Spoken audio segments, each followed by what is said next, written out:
500 रुपयाचा विड्रॉल टाकताना 2,500 रुपयाची रक्कम विड्रॉल होत होती। त्या कारणाने भरपूर तरुणांची गर्दी होती। बाजूलाच इंडियन बँकेचे इथे ATM आहे, तर तिथे अजिबात गर्दी नव्हती आणि कमीत कमी 2 ते 3 तासात या इथून 3.5 ते 4 लाखाची रक्कम विड्रॉल झालेली आहे।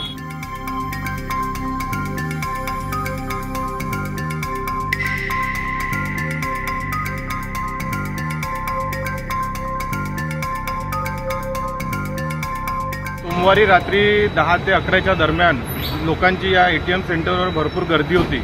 याची माहिती मला साधारण 12-12:15च्या दरम्यान मिळाली। माहिती मिळाल्यानंतर मी लगेच या ATM सेंटरवर आलो।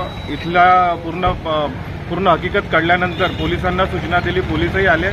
टेक्निकल पर्सनला, ॲक्सिस बँकेच्या टेक्निकल पर्सनला दुसऱ्या दिवशी म्हणजे मंगळवारी सकाळी मी त्यांना फोन केला, तर त्यांनी ATM मशीनमध्ये तांत्रिक बिघाड असल्याचे सांगितलं।